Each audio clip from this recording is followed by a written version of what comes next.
Uno de las noticias del día es la reducción de subsidios a transporte y servicios que se aplicará en Argentina desde el 1 de enero.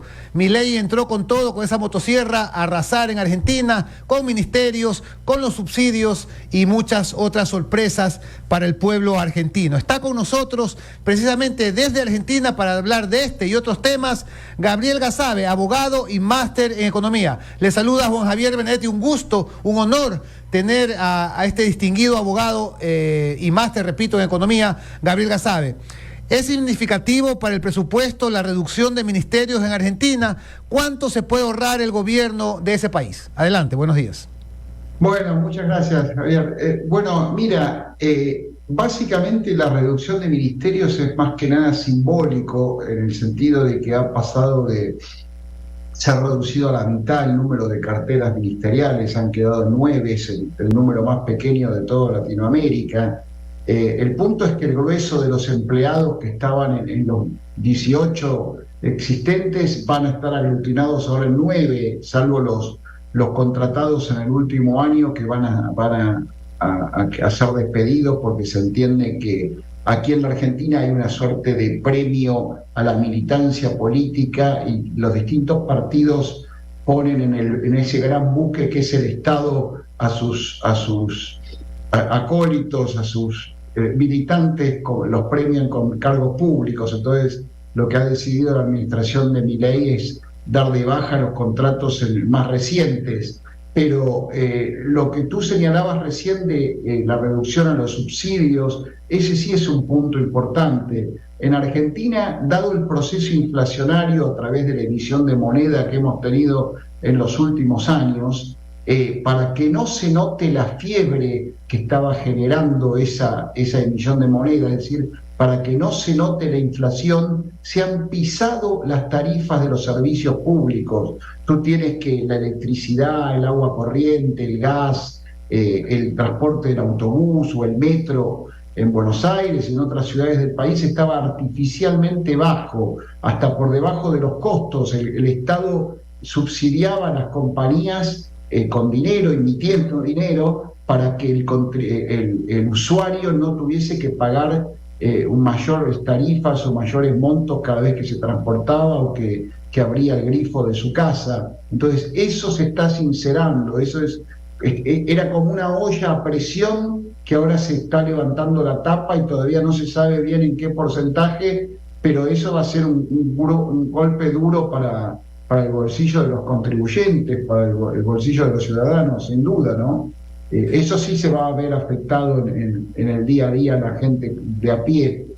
Y la gran pregunta es, ¿cuánto está dispuesto de ese ajuste a soportar la población argentina? Tengan en cuenta que muchos de los votantes de Milei no votaron una idea, votaron una persona, votaron a un personaje, por su carisma, por su atractivo, por ser disruptivo, por ser distinto a lo que él venía a combatir, que es lo que él llamaba la casta política. Entonces, cuando ese personaje que tanto les agradaba y al que le dieron su voto comience a hacerle sentir el ajuste en sus bolsillos, ahí veremos hasta qué punto la gente está dispuesto a aceptarlo. Espero que la gente se dé cuenta que lo que se vino viviendo en los últimos años era una ficción y que, como toda ficción, en algún momento debe ser sincerada y las variables tienen que ser liberadas y establecidas por la oferta y la demanda y no por el burócrata de turno. Pero ese es el gran dilema que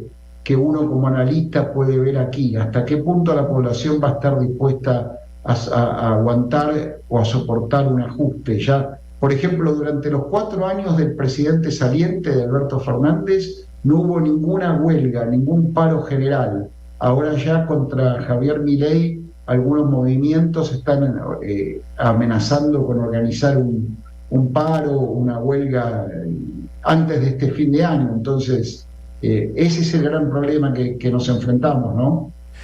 El plan de emergencia económica en Argentina arranca con una fuerte devaluación, promesas de un importante recorte del gasto público y más presión fiscal.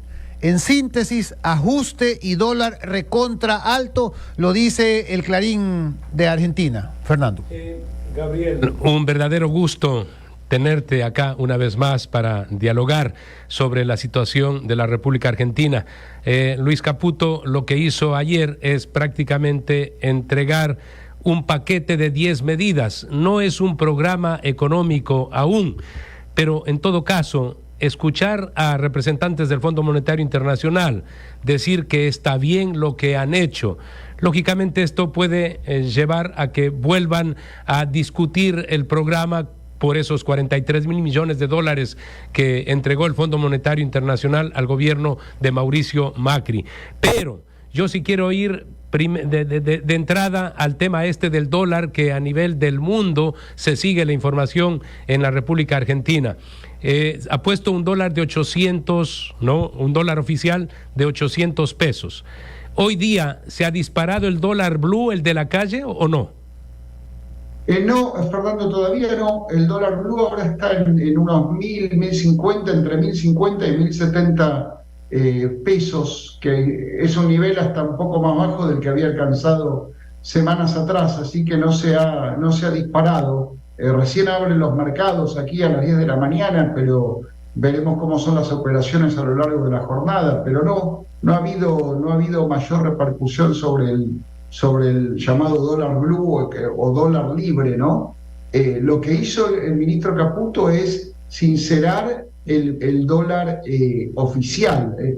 Una de las desgracias de este país, Fernando, es que tenemos distintos tipos de dólares. Según la operatoria a la que tú te dedicas, tienes un dólar distinto, en vez de tener uno solito que fuese el dólar libre o el que se llama blue. Entonces, el dólar oficial para el cual se liquidan las exportaciones o se realizan las importaciones fue lo que aumentó casi un 100 y pico % ayer con las medidas del nuevo ministro Luis Caputo, pero todavía eso no se ha trasladado al dólar libre. Lo que no se mencionó en los anuncios de ayer y fue soslayado supuestamente adrede es algún tipo de reforma monetaria. Recuerden ustedes que el caballo de batalla del candidato Milei era la dolarización, como ustedes tienen la dicha de tener en el Ecuador desde enero de 2000,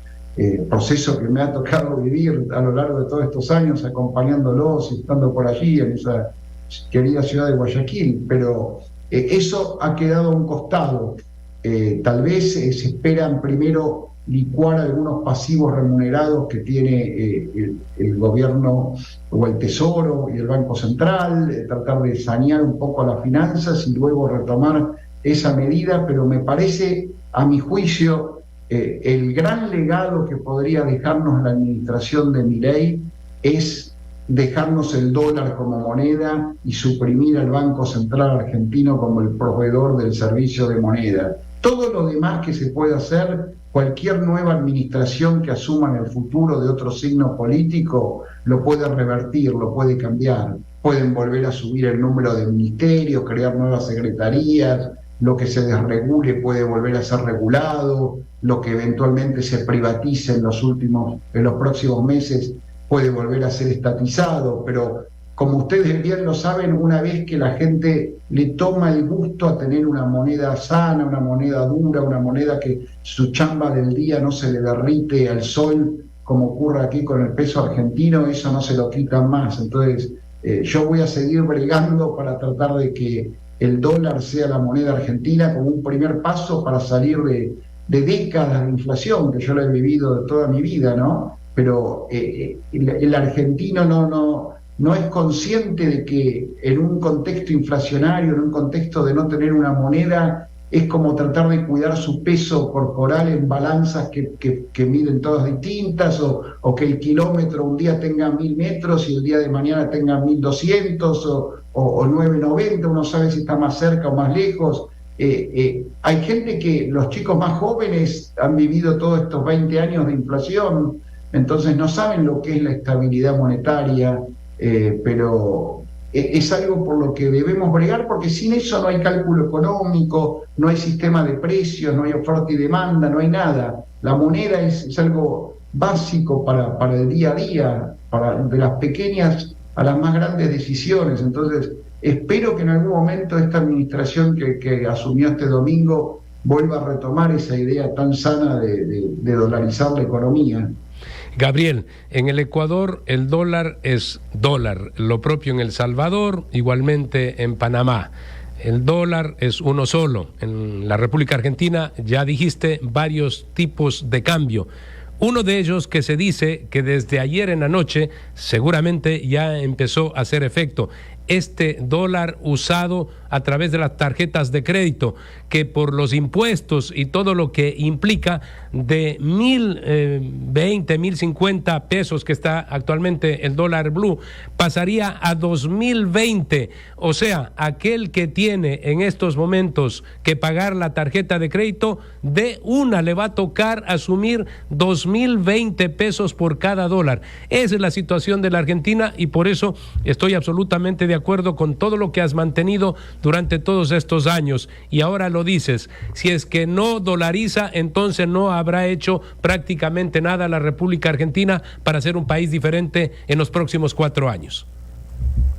Bueno, esa es mi gran batalla y creo que sería muy importante hacerlo, Fernando. Por primera vez tenemos un presidente que es consciente de que la soberanía no pasa por tener papelitos de colores con símbolos patrios o con próceres de nuestra nación, sino que la soberanía pasa por preservar el fruto de nuestro trabajo. En la Argentina tenemos billetes con el rostro de San Martín, de Sarmiento, de otras figuras, algunas no tan nobles como los que acabo de nombrar en nuestros billetes, y símbolos patrios, y el escudo, y el acta de la independencia, etcétera. Pero lo que no tenemos es soberanía sobre nuestros recursos, sobre lo que ganamos con cada jornada, como honorarios, como un pequeño trabajo, un comerciante, un empresario, un profesional. Entonces, esa soberanía se ha perdido, y eso es lo que el dólar le daría eventualmente a la gente, poder recuperar la soberanía sobre su propio patrimonio. Y bueno, como digo, por primera vez un político hizo campaña bregando por eso, y espero que se implemente en algún momento. Tal vez en estas primeras instancias se está tratando de ajustar las variables, de hacer, digamos, de despejar la maleza de este bosque tan feo que nos ha dejado 4 gobiernos, tal vez el peor gobierno de los últimos 40 años. En estos días se cumplieron 40 años de que la Argentina ha tenido ininterrumpidamente un sistema democrático desde diciembre de 1983. Y este gobierno que se ha sido tal vez el peor en resultados, en el manejo de la cosa pública, o en el desmanejo de la cosa, de los intereses del Estado, lo que ha hecho durante la pandemia, lo que ha hecho con las vacunas, etcétera. Entonces, es una buena oportunidad para encarrilarnos y volver a crecer, y volver a tratar de ser un país próspero como alguna vez fuimos. Gabriel, buenos días. Andrés Ortiz, los saludo. Estamos con Gabriel Casabe, abogado y analista económico argentina. Una de las cosas que nos llamó poderosamente la atención, por lo menos quienes hacemos opinión política, fue el discurso del presidente Milei. Fue un discurso muy duro, un discurso que los latinoamericanos no estamos acostumbrados a escuchar cuando se asume un poder. El panorama fue dantesco, y habló muchas veces del ajuste, dijo que Argentina va a sufrir, que probablemente el shock sea muy grande y que en el futuro podría verse la luz al final del túnel. Dos preguntas en una, ¿no? ¿Cómo recibió esto la gente en Argentina? Porque ese uppercut que no es acostumbrado en la política, porque suelen llegar con un discurso suave, un discurso romántico, un discurso que todo va a cambiar, un discurso de giro de 180 grados, pero al final termina siendo lo mismo. Pero, por una parte, ¿cómo percibió esto los mercados? ¿Cómo la gente, el pueblo, sintió este este golpe de un presidente recién en funciones y qué se espera de él desde el punto de vista económico, a pesar de ya los primeros anuncios.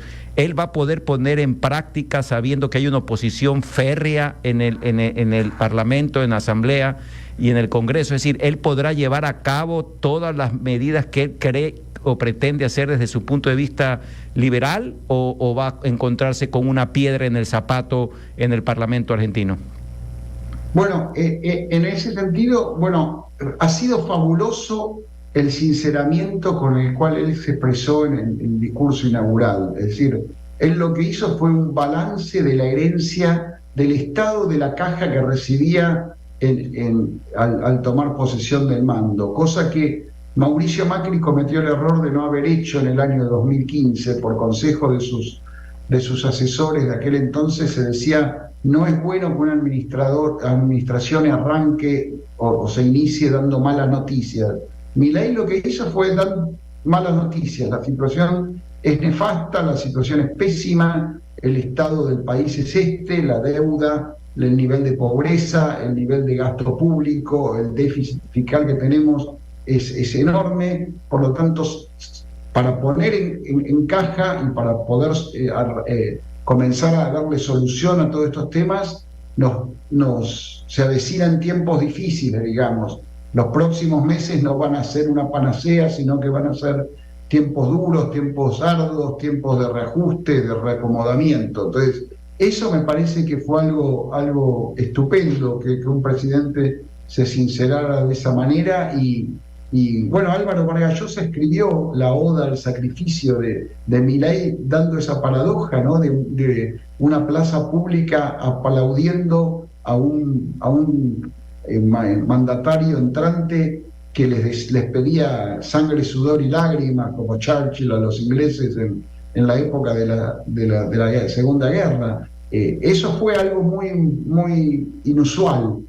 ¿Cuánto va a durar ese acompañamiento, o hasta cuándo están dispuestos los ciudadanos a soportar el peso del ajuste? Esa es la incógnita. Y después, tu otra pregunta era sobre la viabilidad política de poder implementar las medidas. Claro, en función de los asambleístas, un puñado de legisladores, tiene 40 diputados y 8 senadores, es minoría absoluta en la Cámara, así que no va a tener otra alternativa que tejer alianzas con otros bloques, básicamente con el bloque de Juntos por el Cambio, con lo que era el partido de Mauricio Macri. Algunos de ese partido son miembros del gabinete, como la ministra de Seguridad y el ministro de Defensa. Va a tener que tejer alianzas, tender puentes con la oposición, y veremos si están acostumbrados a seguir con lo mismo. Es decir, el peronismo, cuando no está en el gobierno, ha sido muy duro, ha sido un obstáculo permanente, han puesto vallas permanentes al que el partido de otro signo político pudiera avanzar o pudiera implementar sus medidas. Veremos si esta vez escarmentaron y acompañan aquellas cosas que sean para bien del país. Y también está el tema de la justicia, ¿no? Milei ha nombrado un ministro de Justicia que es alguien que conoce mucho el mundo judicial, porque muchas de las medidas que se tengan que tomar van a tocar intereses, van a tocar o afectar los llamados derechos adquiridos. Así que tener un buen manejo aceitado con el Poder Judicial para ver cómo se pueden ir resolviendo esos obstáculos que se vayan presentando, o esos planteos o esas querellas que se vayan iniciando cada vez que se quiera modificar algo, también va a ser importante. Pero es muy difícil la situación que nos aguarda. Milei la va a tener muy difícil en el Parlamento, la va a tener difícil en la justicia, y esperemos que la gente, ese 56 y pico % que lo votó, sigan acompañando, y cada vez que alguien trate de poner obstáculos a este proceso de cambio, la gente, así como salió a aplaudirlo el domingo, vuelvan a salir a enfrentar a aquellos que quieran voltear toda medida innovadora, toda medida de establecer cierto viso de progreso. Pero no es fácil la situación del país. Es la primera vez que un presidente que se dice liberal llega al gobierno, es la primera vez que alguien que pide un sacrificio es ovacionado. Entonces son todas cosas muy atípicas que solo una situación de emergencia como la que hemos tenido ha podido permitir, ¿no? Por eso, volviendo a lo de la dolarización, desgraciadamente en nuestras sociedades, por lo menos aquí en la Argentina, la gente acepta medidas como la dolarización en un caso extremo, en un caso de emergencia extrema. Cuando las cosas se tranquilizan un poco, la gente no suele aceptar cambios tan radicales. Es como cuando alguien tiene un problema de salud que de pronto cambia su vida drásticamente porque se pegó un susto bárbaro y decide cambiar sus conductas. Bueno,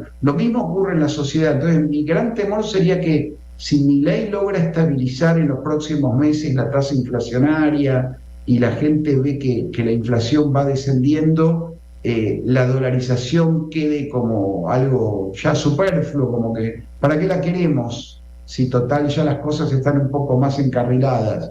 Lo que no se ve es que todo el andamiaje del Banco Central y toda la maquinita de imprimir dinero está ahí lista para que algún brujo malo que esté a cargo del Banco Central el día de mañana la vuelva a poner en funcionamiento. Entonces, lo bueno de las crisis es eso, que mucha gente acepta cosas que de otra manera no serían viables, pero veremos qué es lo que pasa aquí. Es todo una gran incógnita. Si ustedes escuchan a otros analistas y la gente en la calle, lo que hay es desconcierto. Nadie sabe qué va a pasar, ya no les digo dentro de un semestre, sino dentro de aquí a fin de año, o cómo va a ser el verano. Aquí está comenzando el verano, así que los veranos siempre fueron por el calor y los ánimos un poco enardecidos por la temperatura y por las fiestas y por los gastos que hay que hacer, fueron épocas difíciles. Entonces la gente se está preguntando qué verano nos espera aquí en la Argentina. Gabriel, te queremos agradecer. Está clarísimo que la dolarización está en tu mente con mayor profundidad que la que tiene el propio presidente Javier Milei, porque él durante la campaña tomó como bandera de campaña, pero ya en los últimos días como que ha bajado el tono. Es indudable, ahora es gobierno, es más difícil ya en la práctica, hay que reconocer y hay que entenderlo, pero la idea clarísima que tú tienes, esa de que el resto es revocable, ¿verdad? Si llega en 4 años otro gobierno, harán lo que quieren, pondrán 80 ministros, 500 secretarías y volverá, bueno, a hacer una feria. Pero la dolarización, esta no permitiría a futuro que se imprima billetes, que es lo que ha sido el gran drama para la República Argentina. Te queremos agradecer. Dentro de poco tiempo volveremos a tener este diálogo aquí en Radio Centro. Bueno, muchas gracias a todos ustedes, gracias Fernando en particular, y bueno, un abrazo a la distancia y gracias por invitarme. Un verdadero gusto. Gracias, buenos días.